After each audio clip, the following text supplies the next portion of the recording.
اور ابھی ریسنٹلی میری minister of I T and telecom Shaza Fatima سے بھی ملاقات ہوئی ہے، جس پہ نیشنل فائبرائزیشن پالیسی کا انہوں نے ہمیں بتایا ہے کہ جو کہ جلد سے جلد ایگزیکیوٹ ہوگی، اور میں امید کرتا ہوں کہ شاید اس سے انٹرنیٹ کے مسائل حل ہوں گے، کیونکہ وہ میں نے اس دن اس کی بریفنگ لی ہے نیشنل فائبرائزیشن پالیسی کی۔ اگر اس طرح کی چیز آتی ہے تو اس کا مطلب ہے ہمارا ملک جو ہے انٹرنیٹ پہ اہمیت دے رہا ہے۔ میں آتی ہوں تو پہلے آپ پہ جو وی پی این کے ایشوز ہیں اس پہ بھی پھر میں آپ سے ابھی بات کرتی ہوں، لیکن جبران ناصر صاحب تھینک یو اگین سر ظاہر انٹرنیٹ کے ایشوز تو ہیں ہمارے ہاں، اور اب تو بڑھتے پہلے ایک وقت تھا، مجھے یاد پڑتا ہے، اللہ تعالیٰ معاف کرے، حسیس بھی آتی ہے کہ ہم نے حالات سے گزرے ہیں، کوئی دہشت گردی ہوتی تھی، خدا نہ خواستہ کوئی خطرات ہوتے تھے تو پتہ چلتا تھا موبائل فون سروس بند ہو جائے گی، 9-10 محرم کو بند ہو جاتی تھی یا بڑے دنوں پر 12 ربیع الاول کو بند ہو جاتی تھی۔ اب تو ہم اس سے ایک سٹیپ اور آگے چلے گئے، اب ہم انٹرنیٹ ہی بند کر دیتے ہیں، نہ موبائل سروس آئے گی نہ کچھ آئے گا۔ یہ جو صورتحال ہے اس کے ساتھ کیا ہم اپنے ڈیجیٹل رائٹس زیادہ مانگ رہے ہیں، یا کیونکہ ہم نے مس یوز اتنا کر دیا ہے اس لیے اب آپ کو کنٹین کرنا ضروری ہے؟ جبران دیکھیے، ہم کس چیز کو کنٹین کرنا چاہ رہے ہیں، میں یہ جاننا چاہ رہا ہوں کہ پاکستان میں جو فیک نیوز کا بار بار ذکر ہوتا ہے، جی کس جگہ پہ فیک نیوز کی وجہ سے رائٹس پھیل گئے ہوں، جیسے کہ فرانس کے اندر ہوا یا یو کے میں ہوا، یا کہاں پہ فیک نیوز کی وجہ سے کوئی حکومت گر گئی ہو۔ اچھا کہ مجھے بار بار اپنی آواز کا ایکو آ رہا ہے، تو اچھا اوکے، پی سی آر کائنڈلی فکس کیجئے گا ایکو جبران صاحب کا، ایکو نہ جائے ان کو۔ جی جبران صاحب پلیز کنٹینیو۔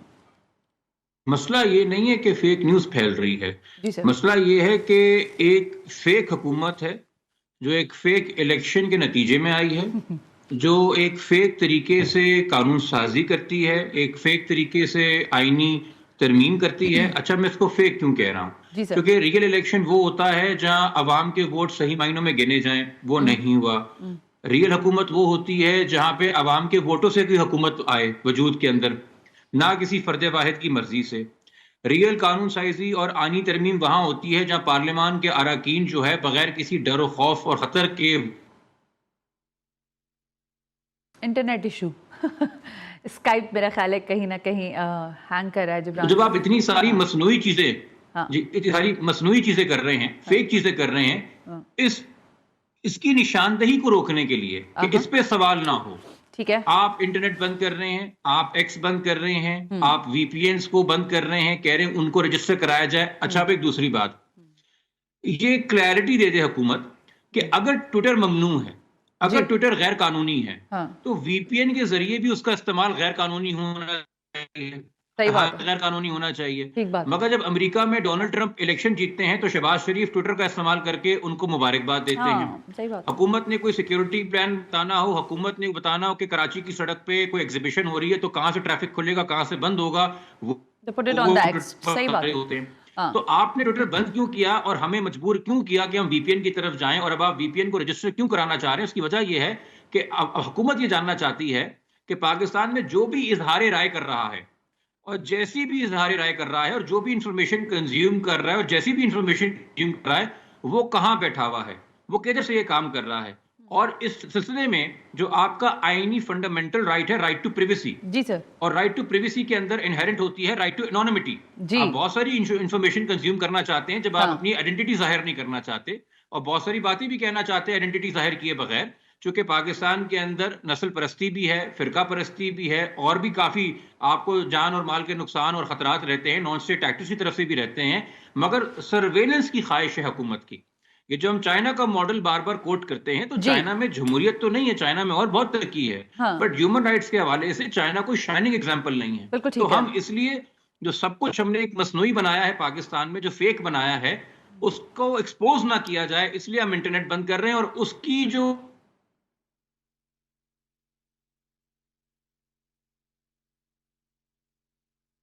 ہماری عام عوام دے رہی ہے۔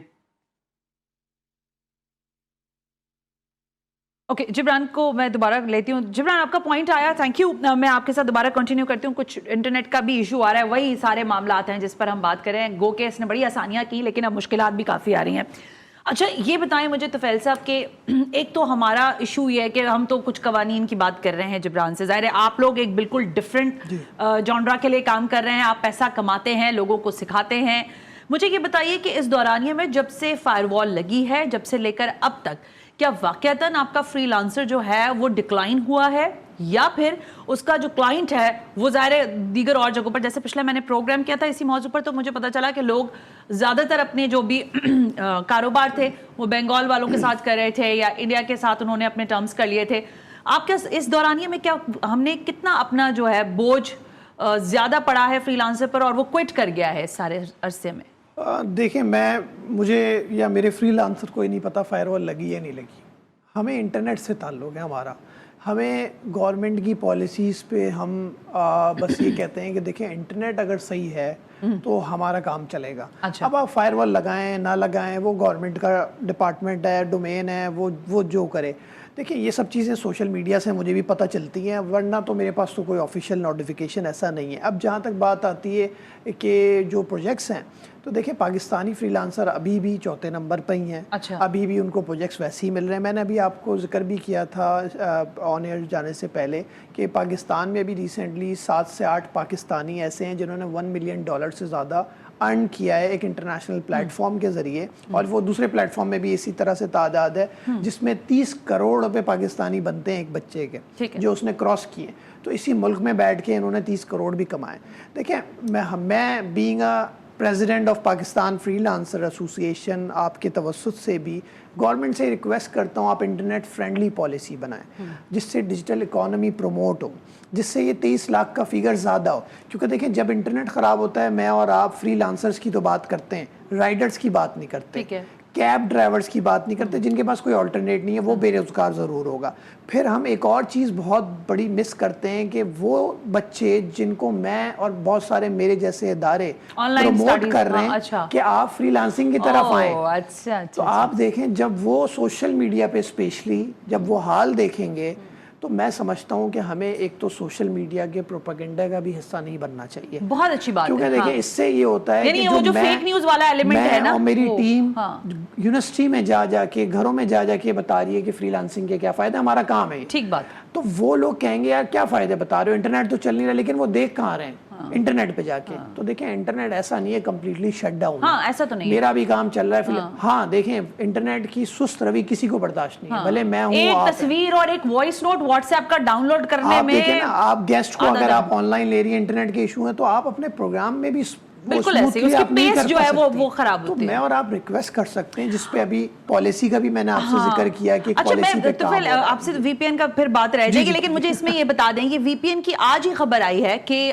رجسٹریشن ہو رہی ہے اور آپ کی سم یعنی آپ کا جو بھی نمبر ہے، اور آپ اگر فری لانسرز ہیں تو ان کے لیے یہ خبر کہ وہ رجسٹریشن کروا سکتے ہیں. دیکھیں اس میں یہ ہے کہ وی پی این کی جو رجسٹریشن ہے ایکچولی وہ تو 2014 سے سٹارٹ تھی وائٹ لسٹنگ کی، لیکن after this all kind of fuss ابھی یہ ریکویسٹ ہماری طرف سے بھی گئی کہ جو اسٹیٹک آئی پی جو ہے وہ فری لانسرز کی نہیں ہوتی. جیسے میں نے آپ کو بتایا کچھ لوگ موبائل ڈیٹا یوز کر رہے ہیں روڈ پہ کھڑے ہو کے، وہ آئی پی کہاں سے دیں گے؟ پھر وہ آئی پی لینے جائیں گے تو ان کو اوبیسلی چارجز بھی بہت زیادہ پڑیں گے. تو پی ٹی اے نے اس پہ ہماری بات بھی سنی، پی ٹی اے نے ایک لائحہ عمل بنایا کہ آپ موبائل نمبر کے تھرو بھی رجسٹر کروا سکتے ہیں. کا جو نمبر ہے، جس کی آپ نے آج پریس ریلیز بھی دیکھی، میں نے بھی اس کی کیمپین رن کی ہے کہ آپ اپنے موبائل نمبرز دیں اور موبائل ڈیٹا بتائیں کس کا آپ یوز کر رہے ہیں. تو آپ کا آدھا سے زیادہ مسئلہ تو حل ہوگا. یہ سب فری ہوگا، مطلب آپ کا کوئی چارجز آپ کے نہیں ہے، یہ سب فری آف کاسٹ ہے، چاہے آپ آئی پی وائٹ لسٹنگ کروائیں یا موبائل ڈیٹا موبائل نمبر کے تھرو کروائیں. تو مطلب فری لانسر خوش ہیں آج؟ دیکھیں ریلیف ہوا ہے. دیکھیں اس پہ تو ابھی 31,000 سے زیادہ رجسٹریشنز ہو چکی ہیں آئی ٹی کمپنیز اور فری لانسر کی. اب ہم یہ دیکھیں گے کتنا امپیکٹ پڑتا ہے کہ جب یہ رجسٹریشن کروانے کے بعد کیا اس پہ فائدہ ہوگا. اچھا جبران صاحب، یہ جو سوال ہم اٹھا رہے ہیں کہ آزادی رائے کے بارے میں آپ نے ابھی ایک تذکرہ کیا کہ ظاہر ہے ہم فیک نیوز جو ہے وہ ریاست اور پھر وہ سارا کچھ جو ایک مسئلہ ہے الیکشنز اور وہ ساری چیزیں، لیکن میں ذرا اس سے آگے بڑھنے کی بات کر رہی ہوں. یہ مجھے آپ بتا سکتے ہیں کہ اس وقت جو ہمارے ہاں فری لانس کا طفیل نے بتایا ہے کہ آپ سمجھتے ہیں کہ سوشل میڈیا کے اوپر قدغن لگانے سے جو ہمارے اور معاملات ہیں جیسے ہمارے فری لانسرز کام کر رہے ہیں وہ بھی کہیں نہ کہیں نہیں بلکہ زیادہ ایفیکٹ ہو رہے ہیں. تو اس معاملے کو آپ کی دانش میں کیسے حل کیا جا سکتا ہے؟ اس کا بیچ کا راستہ کیا ہو سکتا ہے؟ فلٹر بھی ہو جائے چیزیں اور کام بھی چلتا ہے. دیکھیے مستقل حل تو سچ ہے نا، جھوٹ تو ہمیشہ فرار اختیار کرے گا. اس کا پراپر جو راستہ ہے وہ تو یہ ہے کہ جو عوام کا مینڈیٹ ہے وہ عوام کو لٹایا جائے، آپ کے آدھے سے زیادہ سارے مسئلے حل ہو جائیں گے. آپ بے شک کسی ترقی کی طرف کسی شاہراہ کا، کسی برج کا، کسی عمارت کا، کسی سینٹر کا فیتا کاٹیں، یا آپ کوئی ایسا آپریشن کریں جس میں جانی نقصان ہو، دونوں طرف جو بنیادی سوال یہ ہے کہ آپ نے دونوں کام کس اختیار سے کیے، تو وہ جو لیجیٹیمیسی ہے حکومت کی وہ بار بار کوشچن ہوتی ہے. لیکن جبران دیکھیں میں آپ کی قطع کلامی کرنا نہیں چاہتی، ایک ذرا سی میرے ذہن میں ایک سوال ابھر رہا ہے، وہ بار بار پوچھا جاتا ہے اور ہم سے زیادہ پوچھا جاتا ہے. دیکھیں مین اسٹریم میڈیا اپنے ایک کوڈ آف کنڈکٹ کے تھرو چلتا ہے، وہ کیا کہتا ہے، کیا نہیں کہتا، کیا دکھاتا ہے، اس کا ایک پورا طریقہ کار موجود ہے. تو پھر لوگ سوال یہ کرتے ہیں کہ بھائی جب سوشل میڈیا پر یہ بات آتی ہے کہ کوڈ آف کنڈکٹ رکھا جائے، بولنے لکھنے کی آزادی ہے لیکن ایک طریقے سے ایک وال کے اندر، تو پھر وہاں پر ہم کیوں یہ چاہتے ہیں کہ بھائی ہمارے ہاتھ پیر سارے کھلے چھوڑ دو، ہمارا جو دل چاہے گا بولیں گے؟ کیوں نہیں؟ جب مین اسٹریم میڈیا ایک کوڈ آف کنڈکٹ کے تھرو چل سکتا ہے، so why not the social media؟ دیکھیں اس میں تو بنیادی فرق یہ ہے کہ ٹیلی ویژن جو ہے نا اس کی کیپٹیو آڈینس ہوتی ہے. اب میں نے جب ٹی وی آن کیا ہے تو ایک مخصوص چینلز ہیں جن کو لائسنس دیا ہے، ان کے علاوہ میں کسی کو بھی نہیں دیکھ سکتا، میں کسی کو بھی براؤز نہیں کر سکتا، تو میں آپ کا کیپٹیو ہو گیا. تو اس لیے آپ کسی قواعد کے تحت آتے ہیں. مگر جب ہم سوشل میڈیا کی بات کرتے ہیں، ڈیجیٹل میڈیا کی بات کرتے ہیں، تو میں کس کو بلاک کرنا چاہوں اور کہاں سے انفارمیشن کنزیوم کرنا چاہوں، اور لاتعداد آپشنز ہیں. تو اس لیے وہ جو آپ کو ایک آزادی ہے اور آپ کسی کے کیپٹیو پرزنر آڈینس نہیں ہے، ایک تو وہ بہت بڑا فرق ہے. دوسری بات یہ کہ میں بار بار آپ سے سوال کر رہا ہوں، حکومت سے سوال دراصل بنتا ہے کہ آپ ہمیں وہ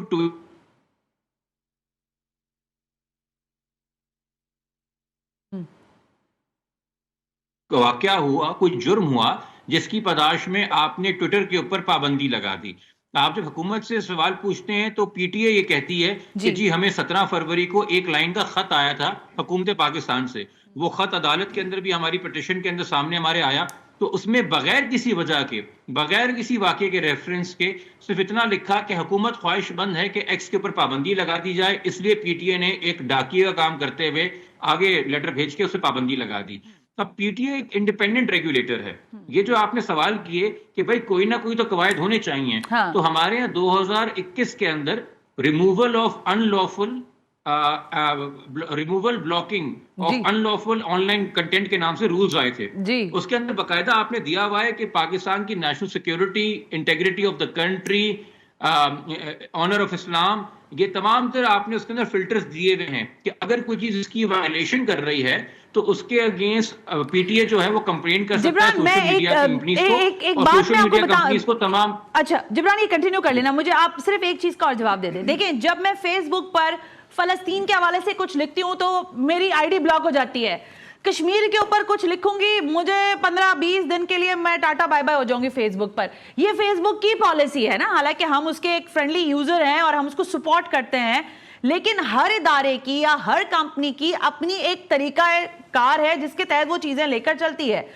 مطلب اسرائیل کے خلاف نہیں ہے لیکن فلسطین کے حق میں کچھ نہیں چل سکتا. انسٹاگرام لوگوں کے ڈاؤن ہو گئے، بند کر دیے گئے اکاؤنٹس ان کے، تو پھر آپ اس کو کیسے کہیں گے؟ پوری دنیا میں بھی یہی اسٹریٹجی رکھی جا رہی ہے جیسے پاکستان میں لانے کی کوشش ہو رہی ہے. نہیں دیکھیے، میں اگر اس حوالے سے بات کروں، اگر ہم فلسطین کو چونکہ کہتے ہیں، کلیم کرتے ہیں کہ ہمارے دل کے قریب کاز ہے، مگر اسلام آباد میں تو آپ نے گرفتار کیا لوگوں کو غازہ کے حق میں ریلی نکالنے میں. وہاں کون سی فیس بک کی حکومت تھی؟ میں تو کچھ اور پوچھ رہی ہوں. وہ تو بالکل ٹھیک ہے، آپ کا پوائنٹ بالکل ٹھیک ہے. آپ جو بات کری میں اس کا بھی جواب دے دیتا ہوں. آپ جو بات کری میں اس کا بھی جواب دیتا ہوں. دیکھیں اس میں تو کوئی شک نہیں ہے کہ ہم فیس بک یا ٹویٹر کی بات کریں یا ایون ہم آرٹیفیشل انٹیلیجنس کی بات کریں، درست ہے، اس کے پیچھے جو کوڈر ہے وہ ایک انسان ہے، اور اس انسان کی اپنی کلچرل سینسٹیوٹیز بھی آئیں گی، اپنی ریلیجس سینسٹیوٹیز بھی آئیں گی. فیس بک جو ہے اور ٹویٹر جو ہے ایک ٹف ٹائم سے گزرا ہے پچھلے 2 سال میں. جب یہ غازہ کے اوپر ایک جینوسائیڈل کیمپین اسرائیل نے لانچ کی، اس کے بعد بہت جگہ پہ فیس بک کو کٹہرے میں کھڑا کیا گیا. بہت سارے اکاؤنٹس بین ہوئے تھے، بلاک ہوئے تھے، مارک ہوئے تھے، سلو ہوئے تھے. جو آہستہ آہستہ پابندیاں اور قدغنیں ہٹی، جب اویئرنیس پھیلی، جب آپ نے ایک دوسرا مومنٹم اور ایک دوسری آرگومنٹ بنائی. چونکہ ہم یہ بھی تو جانتے ہیں کہ جو زائنسٹ لابی ہے، میں یہودی لابی کی بات نہیں کر رہا، میں زائنسٹ لابی کی بات کر رہا ہوں، جو کہ پولیٹیکل آئیڈیالوجی ہے. کسی مذہب کے خلاف ہمیں نفرت نہیں پھیلانی چاہیے. اس کا میڈیا کے اوپر اور گلوبل میڈیا پہ کنٹرول رہا ہے. وہ باقاعدہ یہ اینٹیٹیز ایکٹیولی ڈونیٹ بھی کرتی ہیں اسرائیل کو، اور اسرائیل کی جو آئی ڈی ایف آرمی ہے ان کے لیے لوگ پرائیویٹ کیپیسٹی میں فنڈ ریز بھی کرتے ہیں. مگر یہی اپنا وزن اپنانا یہ گلوبل آڈینسز نے، چونکہ بہت زیادہ جو آڈینسز ان سوشل میڈیا ویب سائٹس کی ہیں، وہ مسلم کنٹریز میں ہو، اور اگر مسلم کنٹریز میں نہ بھی ہوں، ایسے ملکوں میں ہیں جیسے ساؤتھ افریقہ ہے، وہ فلسطین کے ساتھ شاید سب سے صف اول میں کھڑا ہے. انہوں نے بھی بتایا کہ بھائی ہم ان کو انسانی ہیومن رائٹس کی وائلیشن سمجھتے ہیں جو اسرائیل کر رہا ہے، اور اس کے بارے میں ہمیں بولنے کی اجازت ہونی چاہیے. تو فیس بک نے بھی اپنی پالیسی ریویو کی، ٹویٹر نے بھی اپنی پالیسی ریویو کی، اور اب آپ بہت حد تک یہ باتیں کر سکتے ہیں. تو آپ اس پروسیس سے گزرتے ہیں نا، آپ سامنے والے کو سٹیک ہولڈر مانتے ہیں. پاکستان میں ایشو یہ ہے کہ پاکستان میں وہ کنزیومر ہو، وہ عام صارفین ہو، یا سٹیک ہولڈر کمیونٹی ہو، فری لانسر کمیونٹی ہو، اس کو سٹیک ہولڈر تسلیم نہیں کیا جاتا. اب یہ جو فری لانسر ایسوسی ایشن ہے، کیا ان کے صدر کو پاکستان حکومت نے کسی میٹنگ میں بلایا؟ پی ٹی اے نے بلایا؟ کیا پاشا کے صدر کو پی ٹی اے کے اس نے بلایا اور ان سے پوچھا کہ ہم یہ پالیسی چینج کرنے جا رہے ہیں؟ نہیں، ہم یہ بینس لگانے جا رہے ہیں کہ آپ کی اس کے اندر کیا رائے ہے، آپ کا اس میں کیا انپٹ ہے، یہ بتائیں. گاٹ یور اوپینین جبران صاحب. ویل تھینک یو، آج کے لیے بہت بہت شکریہ. امپورٹنٹ بات کی ہے جبران نے 2-3 نکات پر کہ حکومت پاکستان اپنی آئیڈیالوجی کو اس کے پرچار کے لیے جو پلیٹ فارم خود بھی یوز کر رہی ہے اس کو ہمارے عام لوگوں کے لیے کیوں بند کر رہی ہے. تو فیل وقت ختم ہے ہمارے پاس اس سیگمنٹ کا، لیکن میں آپ سے ضرور جاننا چاہوں گی کہ آپ کو لگتا ہے کہ موجودہ جو پالیسیز چاہے وہ پی ٹی اے کی جانب سے ہیں، اور جو ظاہر ہے پی ٹی اے ایسوسیٹ کرے گا، اسسٹ کرے گا جو بھی معاملات ہیں حکومت کے، اس سے آپ لوگوں کو فری لانسرز کے جو آپ کے جتنے بھی کلائنٹس ہیں، جتنے لوگ ہیں آپ کے ساتھ ایسوسیٹ، ان کو آگے ریلیف ملتا ہوا نظر آ رہا ہے، یا آپ کو لگ رہا ہے کہ یہ فائر وال اور یہ ساری شور ہنگامے میں آپ کا جو لوگ ہیں وہ مارے جائیں گے؟ دیکھیں میں ایک چیز کی وضاحت بھی کروں گا پہلے یہ کہ دیکھیں انٹرنیٹ پہ ہر گورنمنٹ نے کام کیا. اچھا بالکل، چاہے پچھلی جتنی گورنمنٹ ہو آپ دیکھ لیں، ابھی مطلب Musharraf government information technology I T sector ایک واحد سیکٹر ہے جس پہ ہر گورنمنٹ نے کام کیا ہے، موجودہ گورنمنٹ بھی کام کر رہی ہے. اب یہ جو نیشنل فائبرائزیشن پالیسی آئی ہے، اس کا مقصد کیا ہے؟ مطلب انٹرنیٹ کا وہ خود بھی سمجھتے ہیں نا اسپیڈ کا ایشو ہے، تبھی وہ اس پہ کام کر رہے ہیں. اور میں اس چیز کی وضاحت دے دوں کہ پی ٹی اے کے چیئرمین جو پی ٹی اے کے چیئرمین ہیں، مجھ سے خود بھی 2 دفعہ ملے ہیں، میری ٹیم سے ملے ہیں، اور منسٹر آئی ٹی ابھی ریسنٹلی جب ایشوز آ رہے تھے انہوں نے خود ہمیں بلایا اور ہماری ٹیم کو، مطلب یعنی کہ آپ ان کے ساتھ؟ جی بالکل. اور پاشا کے چیئرمین بھی ہر میٹنگ میں رہے ہیں. تو ایسا نہیں ہے اسٹیک ہولڈر سے بات نہیں کریں گے. دیکھیں انٹرنیٹ کنیکٹیوٹی تو سب کے لیے گورنمنٹ کا بھی مسئلہ آئے گا.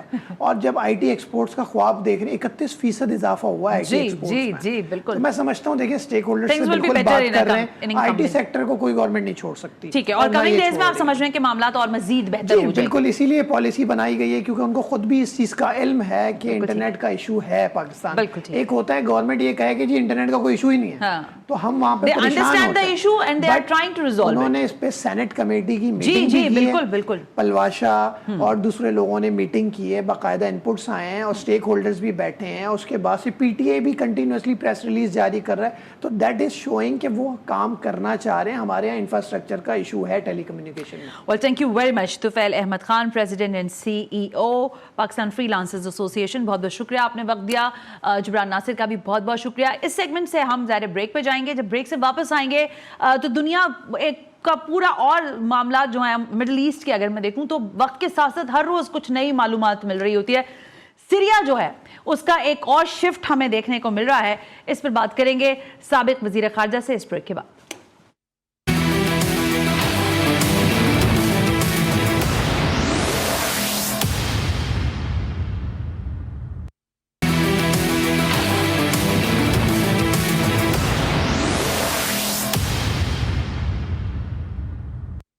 ویلکم بیک ناظرین. ہم بریک پر تھے اور بریک پہ جاتے ہوئے میں نے آپ سے کہا کہ ذرا اب صورتحال پر بات کریں کہ ایک تو ظاہر ملک کے داخلی حالات ہیں وہ ہم دیکھ رہے ہیں، لیکن دنیا میں جو کچھ ہو رہا ہے اس پر بھی نظر ہے. اور میں نے کئی عرصے تک تواتر سے پروگرامز کیے ہیں مڈل ایسٹ کی سچویشن پر، لیکن جو پچھلے دنوں ہم نے دیکھا ہے شام کے اندر صورتحال بدلی ہے. صدر بشار الاسد جو ہیں ان کی حکومت کے خلاف جو باغی وہاں پر ابھر کے آئے ہیں، اس نے ظاہر بہت ساری چیمگوئیاں کی ہیں. کچھ حد تک شاید لوگ سرپرائز ہوئے ہوں لیکن کچھ نہ بھی ہوئے ہوں. کہا جاتا ہے کہ لگ بھگ 4 دہائیوں پر مشتمل ہے بشار الاسد کے والد کا بھی سلسلہ. ظاہر ان کے پاس بھی اقتدار تھا اور اس کے بعد پھر وہ ٹرانسفارمیشن کے ساتھ ساتھ بشار الاسد تک جا پہنچا ہے. لیکن شام کی جو اپنی ڈائنامکس ہیں، وہاں کی آبادی کے حوالے سے اگر میں بات کروں یا وہاں پر مختلف قومیتوں کے حوالے سے بات کروں تو مختلف سیکشنز میں لوگ رہتے ہیں, مختلف مذاہب سے تعلق رکھنے والے, عقائد سے تعلق رکھنے والے. اب کیا ہو رہا ہے وہاں پر, اور کیا واقعتاً یہ کوئی سرپرائز ایلیمنٹ ہے دنیا کے لیے یا مڈل ایسٹ کی سچویشن میں, یا یہ پھر متوقع طور پہ ہونا ہی تھا؟ اور پھر اس کے پیچھے کون ہے, کون سے ایسے ہاتھ ہیں جو سپورٹ لائن دیتے ہیں ان ساری قوتوں کو؟ میرے ساتھ موجود ہیں خورشید قصوری صاحب, سابق وزیر خارجہ ہیں, امپورٹنٹ شخصیت ہے, اور ہم نے آج ان سے وقت لیا ہے. قصوری صاحب, thank you very much for joining اس. Thank you. قصوری صاحب, یہ سوال شاید بہت اہم ہے کہ جو کچھ اس وقت سیریا کے اندر ہو رہا ہے, کیا آپ کے لیے بھی سرپرائزنگ ایلیمنٹ ہے اس میں, اور اگر ہے تو کیوں؟ اور واقعتاً ابھی جو پوری سچویشن ہے مڈل ایسٹ کی, اس کے ریفلیکشن میں آپ کیا دیکھتے ہیں سیریا کی صورتحال کو؟ دیکھیے, جو پہلی جنگ عظیم کے بعد ان نیچرل ریاستیں بنی تھیں, لبنان بھی اس میں شامل تھا, اور حصے بکھرے کر دیے گئے مختلف ریاستوں کے. اب اس کے بعد ہوا یہ تھا, وہ تک پرانی تاریخ ہے, کہ جو آپ ذکر کر رہی ہیں جن ایونٹس کا جو نسبتاً ابھی کچھ دنوں میں ہوئے ہیں, لیکن اس کا بیک گراؤنڈ تو بہت پرانا ہے. اس سے پہلے جو ہے الیپو کا جہاں تک معاملہ, اس پہ جنگ ہوئی تھی, الیپو کھنڈر بن چکا تھا, پہلے ان کے ہی قبضے میں تھا, پھر ان سے حافظ الاسد پریزیڈنٹ بشار الاسد کی فوجوں نے روس اور ایران اور حزب اللہ کی مدد سے ان کو وہاں نکالا, واپس آ گئے. اب کئی فیکٹرز اس میں اکٹھے ہو گئے ہیں جو ریسنٹ ڈیولپمنٹس ہیں. ایک تو یہ ہے کہ ایک سرپرائز کا ایلیمنٹ تو ڈیفینیٹلی ہے, اور اس کا اس چیز پہ بھی اندازہ لگایا جا سکتا ہے کہ روسی فوجوں کا جو کمانڈر تھا اس کو ڈسمس کر دیا گیا ہے. ان کا یہ خیال تھا کہ جس طرح سے پچھلے کئی سالوں سے معاملات منجمد ہیں, اب اس میں کوئی چینج نہیں آئے گی. اس کی ایک وجہ یہ بھی تھی کہ پریزیڈنٹ بشار الاسد کو اب عرب لیگ نے بھی ایکسیپٹ کر لیا تھا, اور ان کو گلف کوآپریشن کاؤنسل کے بہت سے ممالک دعوتیں دے رہے تھے, اور خیال یہ تھا کہ یہ جو طاقتیں پہلے ان کے خلاف تھیں, ان کو ڈیسٹیبلائز کرنا چاہ رہی تھیں, اب ان کا وہ انٹرسٹ نہیں رہا, بلکہ ایک حد تک حیرت انگیز طور پہ یہ لگ رہا تھا کہ ایران اور گلف کی ریاستیں جو ہیں وہ اب اس علاقے کو ڈیسٹیبلائز مختلف وجوہات سے نہیں ہونا چاہتی. سعودی عرب کو خیال تھا کہ جو اس علاقے میں ڈیولپمنٹ ہو رہی ہے وہ اس کو داؤ پہ نہیں لگائے گا کہ ایک اور جنگ ہو جس میں ایران پھر شام کے پیچھے ہو. پھر چین نے جو سعودی عرب اور ایران کی صلح کرانے میں کوشش کی, وہ اس کا بھی ایک پس منظر تھا. دونوں ریاستیں ایکچولی خود چاہ رہی تھیں. سعودی عرب اس لیے چاہ رہا تھا کہ اس کی ترجیحات بدل چکی ہیں. پچھلے جب کراؤن پرنس محمد سلمان نے جب سے اپنی اصلاحات کی ہیں, عورتوں کے سلسلے میں کلچرل تبدیلیاں لے کے آئے ہیں, اور وہ یہ کوشش کر رہے ہیں نئی اکانومی بنائیں جو کہ آئل پہ ڈیپینڈنٹ نہ ہو. اس میں ان کے $1 ٹریلین کے پروجیکٹس بھی ہیں, نیا شہر بھی انہوں نے بنایا ہے. وہ نہیں چاہتے تھے کہ کوئی اس قسم کا کہانی ہو کہ ہم اس پھر جھگڑے پڑ جائیں اور پھر سے جنگ ہو رہا ہے, اور پھر یمن کی طرف سے ہوتی جو ہیں وہاں اپنے میزائل داغنے لگے. ایک لمبی چوڑی کہانی اس کی ماضی میں تھی. لیکن حیرت انگیز طور پر باوجود اس کے کہ گلف کوآپریشن کاؤنسل کے ممالک جو ہیں انہوں نے تو ایک لگتا ہے ایک طرح سے ایکسیپٹ کر لیا تھا, لیکن ایک تو امریکہ کو بڑا موقع ملا کہ اس وقت جب حزب اللہ اور ایران جو فورسز بیک کر رہی تھی اور روس انوالوڈ ہے یوکرین میں, تو ان کا یہ خیال تھا کہ جو سیٹ بیک ہوا ہے حزب اللہ کو, حزب اللہ بہت بڑی فورس تھی ایران میں سپورٹ کرنے کے لیے بشار الاسد کی حکومت کو, تو اس کا فائدہ اٹھا گیا. دوسرا یہ کہ ترکی جو ہے اس کی اپنی اس علاقے میں سیاست ہے, وہ تو ایکچولی امپیریل پاور ہے, یہ سارا علاقہ ہی ترکوں کے نیچے تھا. تو ترک جو ہے ان کی اپنی سب سے بڑا جو پرابلم ہے وہ ریفیوجیز ہیں, وہ چاہتے ہیں وہاں سے ریفیوجیز نکلیں, اور ان کا یہ خیال ہے کہ جب ایک ہی طریقہ ہے کہ وہ پیس سیٹلمنٹ ہو. وہ جو پیس سیٹلمنٹ ہے وہ تب ہوگی اگر حافظ الاسد, یہ جو بشار الاسد ہیں یہ ایگریمنٹ پہ جائیں جس کو ایک پروسیس کہا جا رہا ہے استانا پروسیس کہ استانا پروسیس میں آئیں, اس میں ترکی بھی انوالوڈ ہو, ایران بھی ہو اور یہ بھی ہو. لیکن ان کا یہ خیال تھا پریزیڈنٹ اسد کا کہ بھی اب میں اسٹیبلائز بھی ہو گیا ہوں اور گلف کی ریاستوں نے بھی مجھے مور اور لیس ایکسیپٹ کر لیا ہے, مجھے میٹنگز میں بھی بلایا جا رہا ہے, تو کچھ تھوڑے سے وہ لیٹ سے ہو گئے تھے, ریلیکس سے ہو گئے تھے, یا آپ کہہ دیں کیئرلیس ہو گئے تھے. تو ترکی کی جو اہمیت سب سے بڑی جو ہے وہ اس کے لیے ترجیح دو چیزیں ہیں. ایک تو جو کردش فورسز ہیں سیریا میں جو کہ ترکوں کے خلاف ہیں, وہ چاہتا ہے کہ ان کو کوئی موقع نہ ملے. نمبر دو, چاہتا ہے ریفیوجیز واپس جائیں, اور جو پریزنٹ سیٹلمنٹ ہے یہ شام میں, اس میں ریفیوجیز جانے کو تیار نہیں ہیں. کچھ پچھلے دنوں میں یہ دیکھا گیا ہے کہ ریفیوجیز نے واپس جانا ہی شروع کر دیا ہے, اور کہا تو یہ جا رہا ہے کھلے بندوں تو نہیں, لیکن سسپیکٹ کر رہا ہے شام کہ یہ ترکی نے ایکچولی اس کا فائدہ اٹھایا ہے, اور وہ اب یہ سوچ رہا ہے ترکی کہ اگر یہ پریزیڈنٹ اسد نہیں مانیں گے تو وہ مدد کے ساتھ پریزیڈنٹ ٹرمپ کی جو نئی حکومت آئے گی وہ ان کے ساتھ الائنس کر کے پریشر ڈالیں گے. تو ایک بڑی عجیب و غریب گیم ہے جس میں ترک علیحدہ ہو گئے ہیں اور جس میں گلف سٹیٹس علیحدہ اور ایران کے قریب نظر آ رہی ہیں, اور فائدہ اٹھایا جا رہا ہے حزب اللہ کو اور ایران کو. جو دھچکا لگا ہے ابھی جو اسرائیل کے ہاتھوں جو جنگ 14 مہینے کی ہوئی ہے, ایک بہت ہی مبہم قسم کی چیز ہے. لیکن جو بدنصیبی کی بات ہے وہ یہ ہے کہ عام لوگ جو ہیں شام کے, ان کی زندگیاں اجیرن ہو گئی ہیں. تو اب ایک ہی وے آؤٹ ہے کہ وہ جو سو کالڈ استانا پروسیس ہے وہ کامیاب ہو اور شام میں کوئی ایسی ریاست بنے, جس کے بعد الیکشن ہو جو تمام وہاں کے رہنے والے شیعہ. بالکل ٹھیک ہے, تھینک یو ویری مچ اس سوال جواب کے لیے. لیکن قصوری سے آگے آپ ہی کی جب بات آپ ہی کر رہے تھے تو میرے ذہن میں وہ پورا سیناریو بن رہا تھا کہ کیسے عالمی قوتیں جو ہیں وہ اسٹرینتھنائز کرتی ہیں اپنے اپنے مفادات کے لیے. میرے ذہن میں لیبیا آیا, گو کے حالات اور واقعات وہاں پہ بڑے مختلف تھے, لیکن پھر کرنل قذافی میرے ذہن میں ابھرے, وہ بھی ایک ریلیکس پوزیشن میں آ گئے تھے, ان کی ایکسیپٹنس ان کو لگ رہا تھا کہ ہو رہی ہے. لیکن پھر ہم نے دیکھا کہ پورا پیراڈائم شفٹ ہوا لیبیا کے اندر, اور ابھی آپ نے امریکہ کا تذکرہ کیا. اس پوری شام کی سچویشن میں بھی امریکہ اسرائیل کی بات ہو رہی ہے, پھر ابھی آپ نے دیگر اور ممالک کا بھی تذکرہ کیا. کیا انجام بھی آپ لیبیا جیسا دیکھ رہے ہیں ہو سکتا ہے بشار الاسد کا, یا پھر کچھ اس سے اور چینج ہوگا؟ قصوری صاحب ابھی کہنا بہت مشکل ہے کیونکہ ابھی تو روس بمباری بھی کر رہا ہے, لیکن امریکہ نے بھی یہ مانا ہے.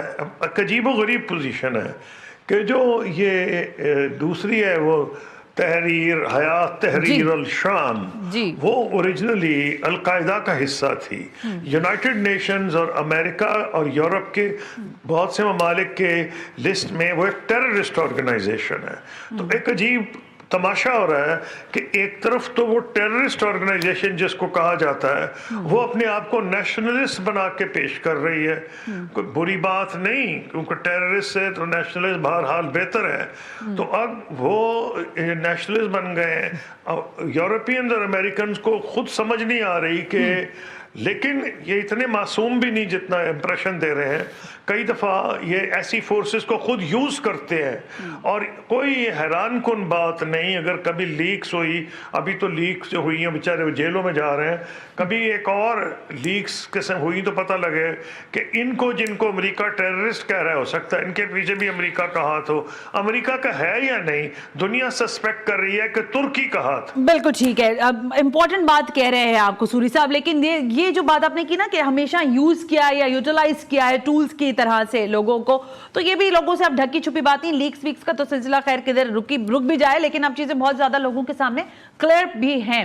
قصوری صاحب لاسٹلی بس یہ کامنٹ کر دیجئے مجھے کہ اس وقت جو مڈل ایسٹ کی سچویشن ہے پوری طرح سے آپ سمجھتے ہیں کہ کوئی بہت بڑی خانہ جنگی کی طرف, وہ تو ہم سن رہے تھے نا عالمی جنگ اور یہ سارا کچھ, کیا یہ چیزیں اسی طرف جا رہی ہیں, یا معروضی حالات جو ہیں ہر ملک کے ہر علاقے کے ذرا مختلف ہیں, اس لیے یہ ساری چیزیں, یہ طاقتیں یا یہ مخالفتیں یا یہ بغاوتیں ہمیں دکھائی دے رہی ہیں, یا اوورآل کچھ سچویشن چینج ہو رہی ہے؟ دیکھیے پہلی بات تو یہ ہے کہ ریاستیں ان نیچرل بنائی گئی ہیں. لبنان کی ریاست ٹوٹلی ان نیچرل ہے، جس میں شیعہ، سنی، کرسچن، میرنائٹس جو ہیں، دروز، عجیب و غریب قسم کا تیتر بٹیر کانسٹیٹیوشن بنا دیا گیا ہے. اب وہ ٹھیک ہے، اب وہ چاہے نیچرل اینٹی ہو، کئی دہائیوں سے وہ قائم ہے. اور شام جو ہے وہاں اس علاقے میں ہسٹورک اس کا بہت انفلوئنس ہے، یہ بہت سے علاقے شام میں تھے. اب پوائنٹ اس میں یہ آ رہا ہے کہ یہ جو ہے نا لمبی چینج ٹیریٹریز کی، یہ تو مجھے اس لیے سر دست ہوتی نظر نہیں آ رہی کہ جو ساورن نیشنز ہیں اس علاقے کی، وہ یہ نہیں چاہیں گی کہ ان کے بارڈرز بھی کوسچن ہونے لگیں. وہ چاہیں گی یہ کہ شام کا جو ایک مسئلہ کھڑا ہو گیا ہے، شیعہ، سنی، دروز، کرسچن، اس کا کوئی حل نکلے. اور اس میں ایک حل یہ ہے جس کو استانا پروسیس کہا جا رہا ہے، جس کو ترکی بیک کر رہا ہے، جس میں سینٹرل ایشین سٹیٹس بھی بیک کر رہی ہیں، اور پریزیڈنٹ اسد اس میں زیادہ انٹرسٹ لیں. انہوں نے انٹرسٹ لینا نسبتاً کم کر دیا تھا جب تک انہوں نے سوچا کہ میری ایکسیپٹنس گلف کوآپریشن کاؤنسل میں ہو رہی ہے، مجھے عرب لیگ کی میٹنگز میں بلایا جا رہا ہے. تو اس وقت یہ پریڈکٹ کرنا بہت مشکل ہے کہ کس حد تک ایران، دیکھیں نا حزب اللہ تو ایکچولی کمزور اس طرح ہوا ہے کہ اگر حزب اللہ کی پہلی پرائرٹی تو ہے کہ لبنان میں اپنی پوزیشن کو پروٹیکٹ کرنا، کیونکہ ابھی جو سیز فائر ہوا ہے یا برائے نام سیز فائر ہوا ہے، اس میں یہ ہے کہ جو اس بارڈر پہ ان کی فورسز ہوتی تھیں حزب اللہ کی، وہاں تو فورسز آ جائیں گی لیبنیز نیشنل آرمی کی، اور اس کے علاوہ ہو سکتا ہے کوئی پیس پیکنگ فورسز جو آلریڈی وہاں ہیں وہ ہوں.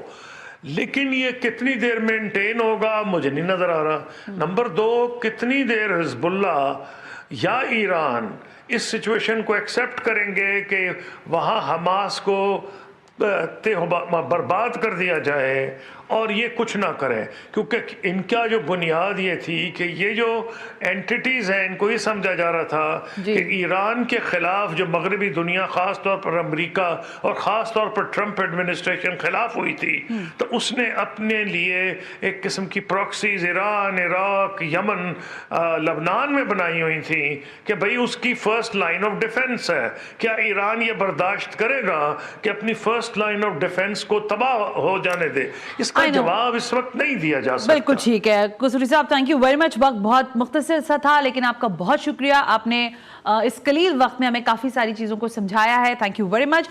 مشرق وسطیٰ کی صورتحال اور پھر اب یہ جو کچھ شام کے اندر ہو رہا ہے اس پر ہم نظر رکھے ہوئے ہیں، اور فردر آپ کو جو ہے انشاءاللہ اپڈیٹ کرتے رہیں گے. آج کے پروگرام کا فیڈ بیک ضرور دیجیے گا. اللہ حافظ.